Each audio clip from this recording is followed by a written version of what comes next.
Coming up, smart electronics is a multi-billion-dollar industry, a high-polluting one too.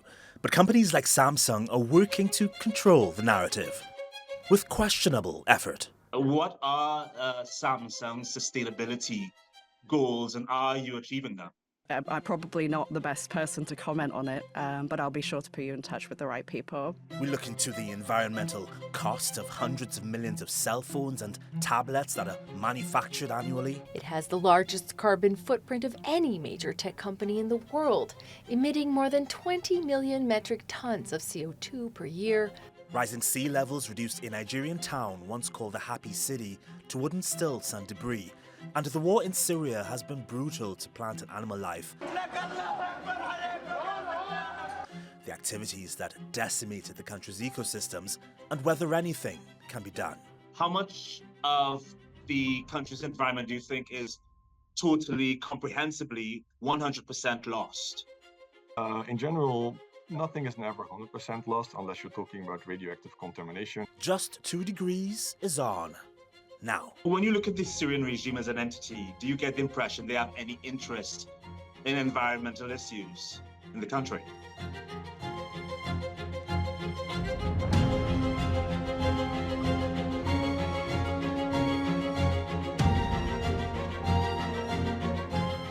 if you search online for the impact of Samsung on the environment, you're likely to be inundated with articles from the electronics company about its own pursuit of net zero carbon emissions and renewable energy.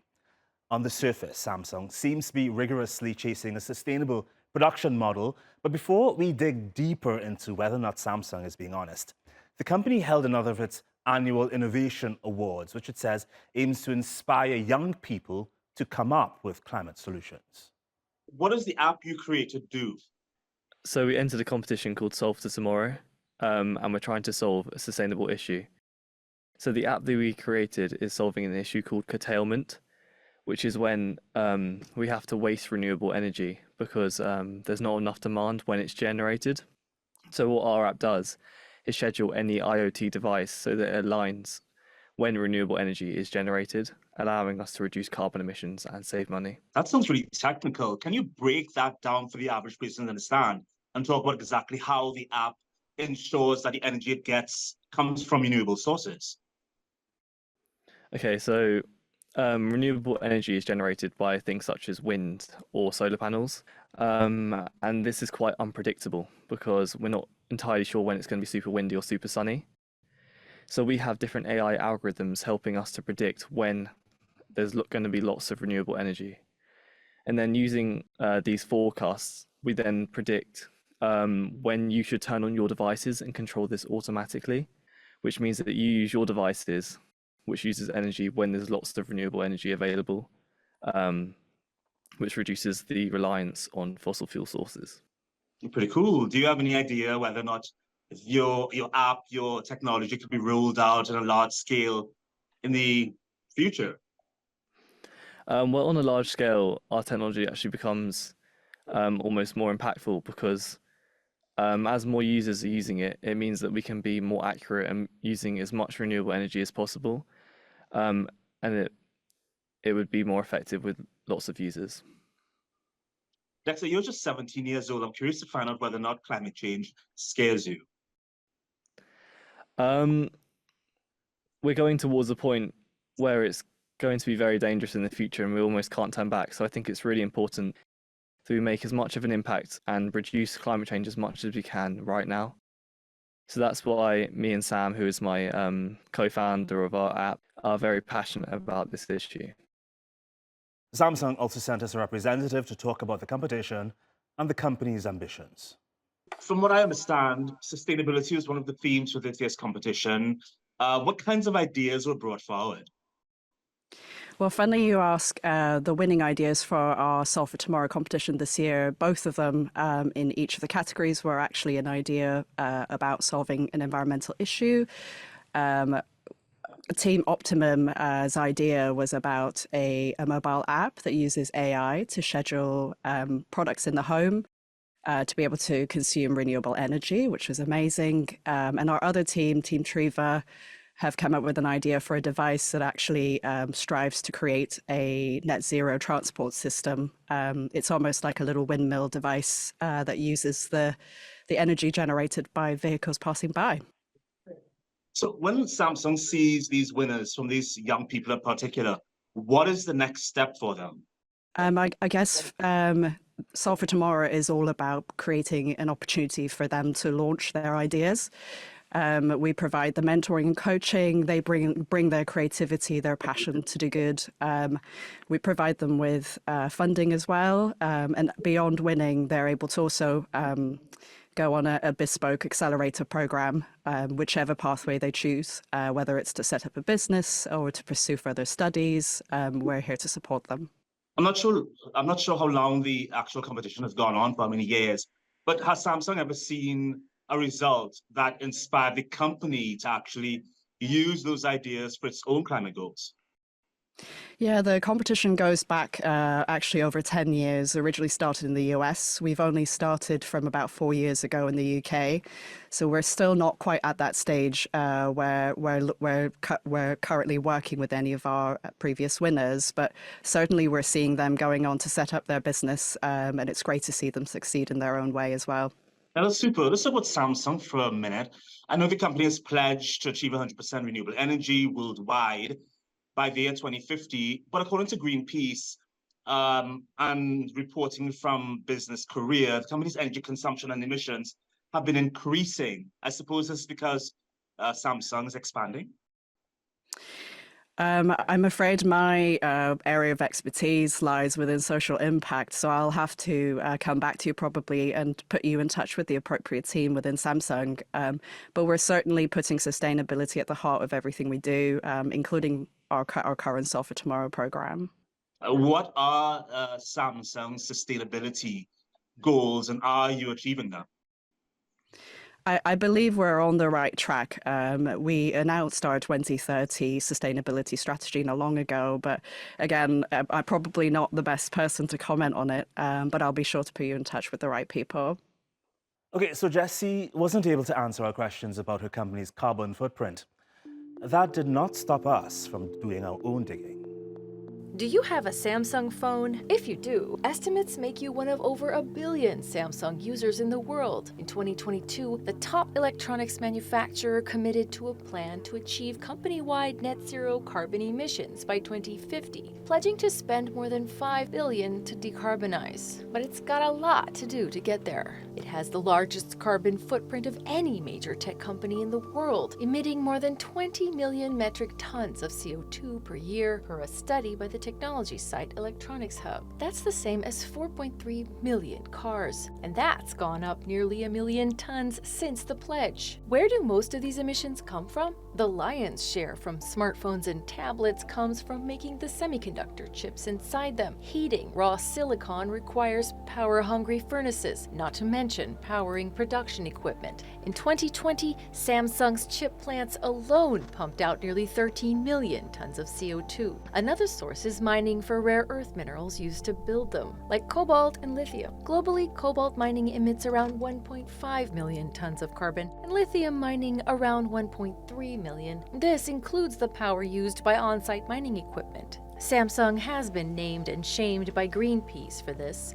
alongside the firm's use of renewable energy certificates. Many companies who say they work towards net zero total emissions buy green energy certificates like these to justify their claims, but these certificates don't actually increase the production of renewable energy or reduce emissions. Samsung's 2050 net zero pledge is also 10 to 20 years behind other tech companies like Apple and Google, who promised net zero by 2030, and Amazon by 2040. Samsung's pledges may also fold on account of its access to renewable energy. It's headquartered in South Korea, one of the slower markets to adopt renewable energy worldwide. So reactions to its 2022 net zero commitment were met with skepticism, including those pointing out that more than 70% of the company's total power consumption happens in South Korea and comes from coal and gas. But don't hold your breath as to whether promises will turn into actual progress. Samsung's carbon footprint isn't likely to put it out of business, and it's easier for consumers to reduce their carbon impact and put pressure on Samsung by buying refurbished instead of new. As we mentioned earlier, cobalt and lithium are minerals needed for the production of cell phones and batteries, but they aren't found only in Congo.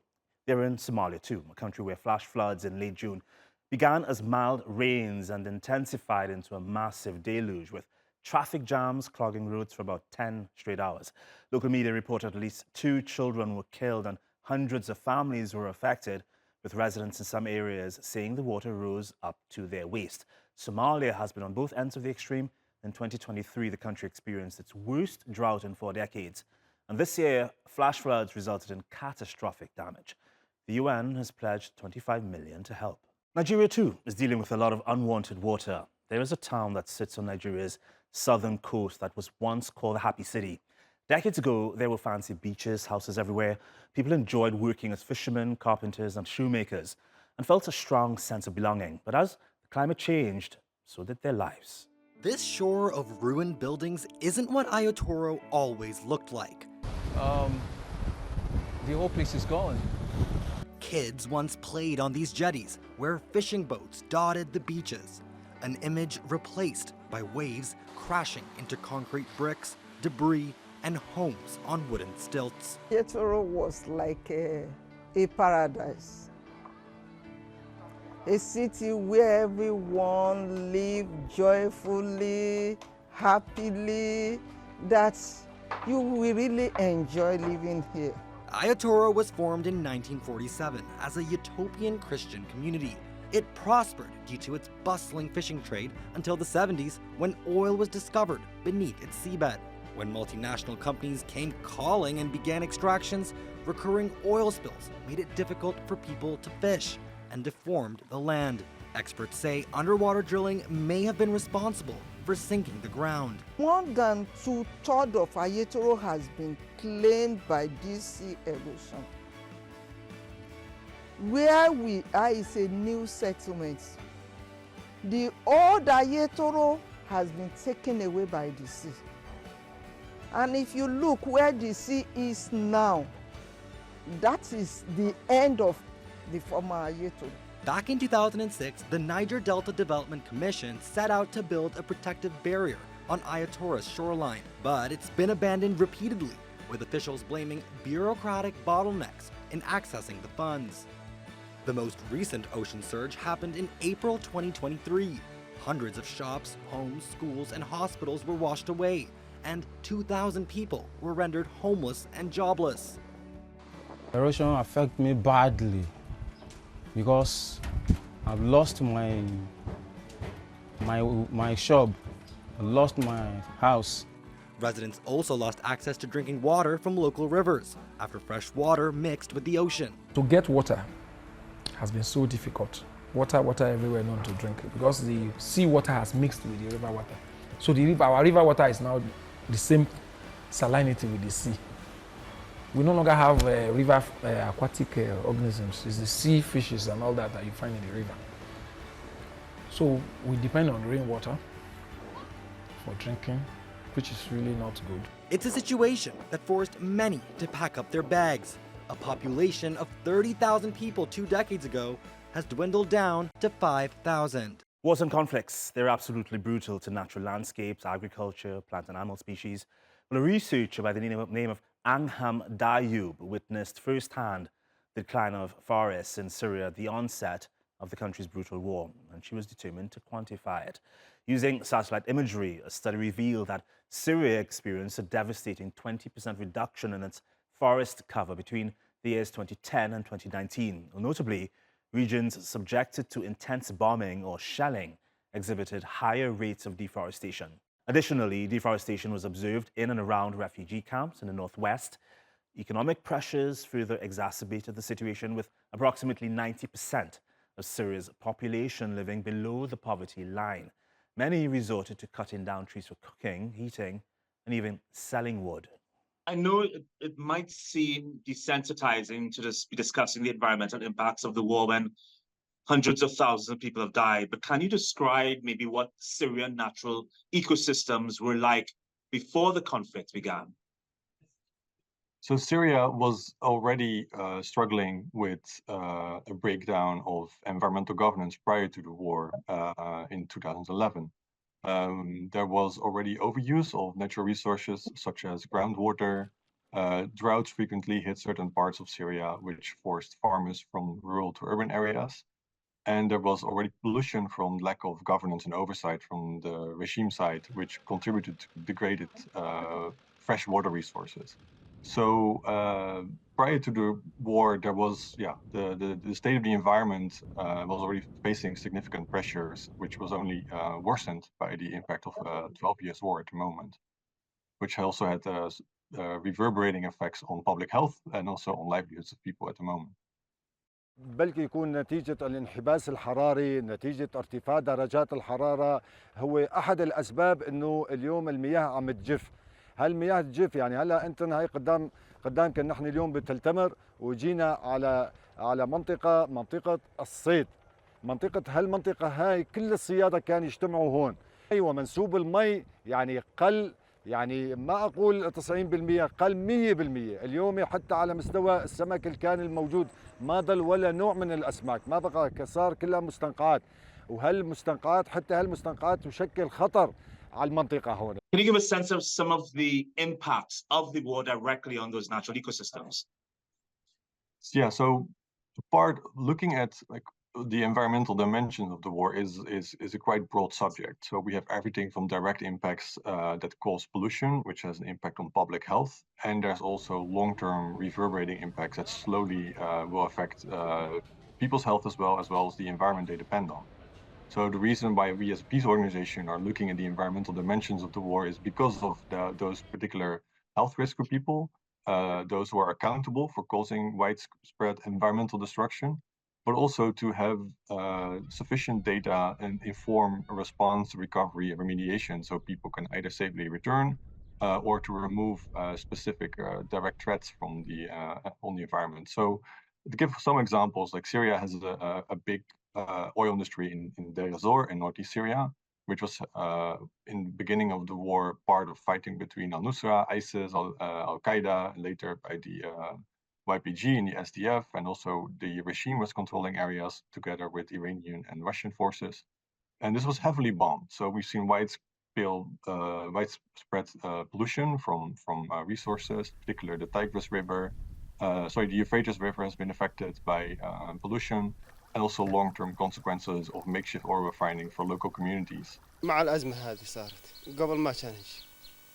بالأزمة المية قامت تلوث تجي من تل عدس، تجي ملوثة أجير بيها وأقدر الشيء الحلال جاد تتضرر منها.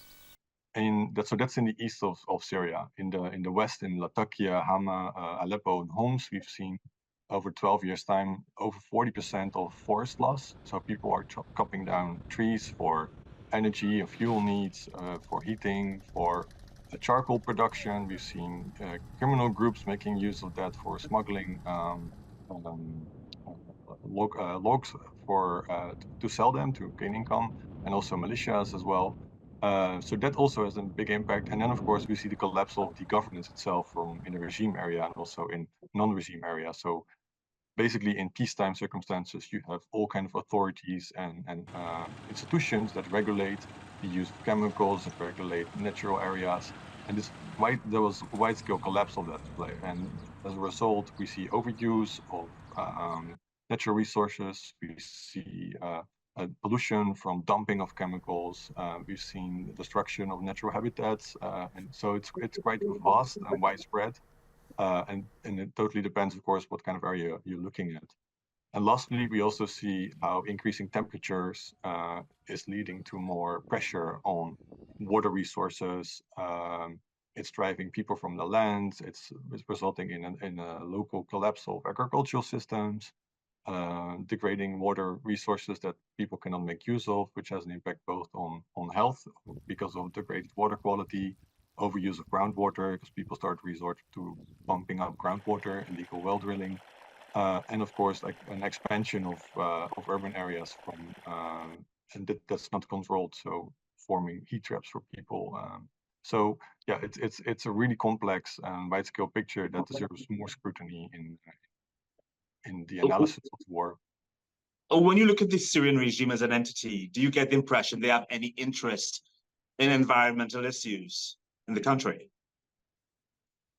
At the moment, we don't think the environmental issues are of concern as much for the regime. So if we look at areas under their control, we see wide-scale logging on the border with Israel, with Lebanon.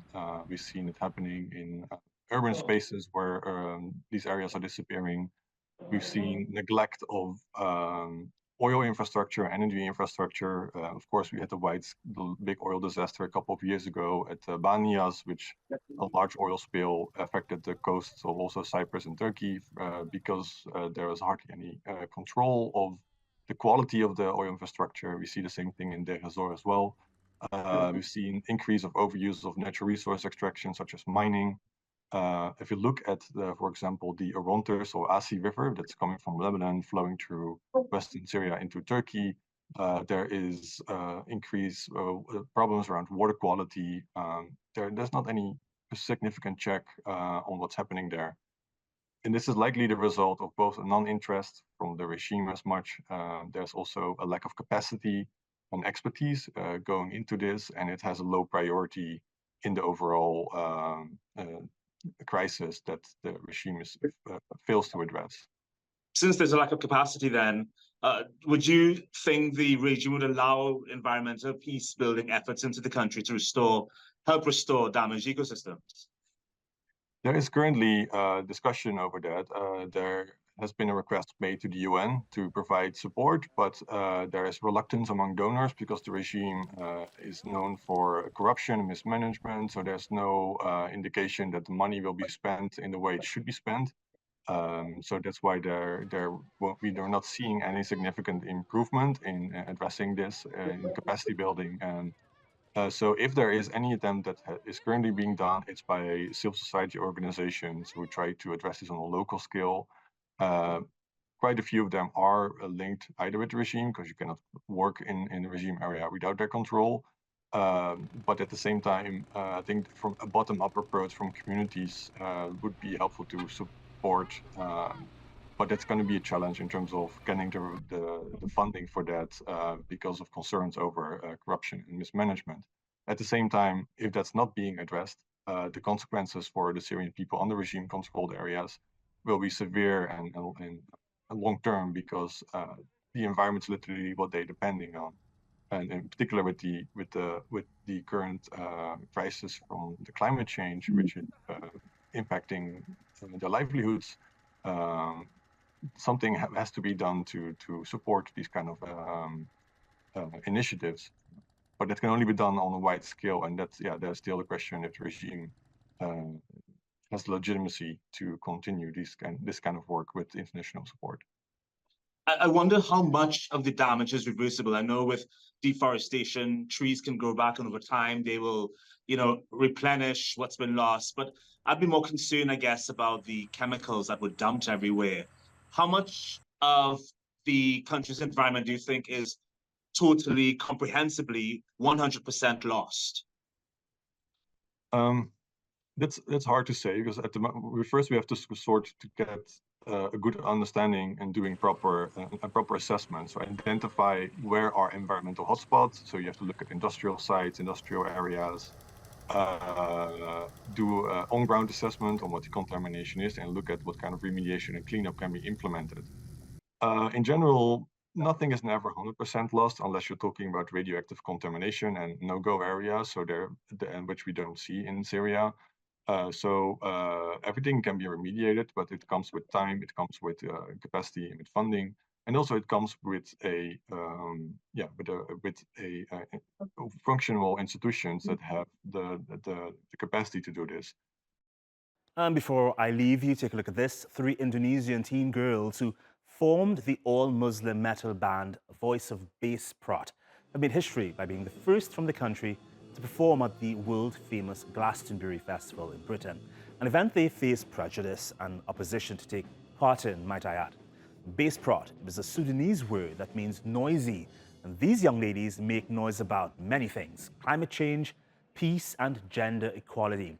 This track is called Not Public Property.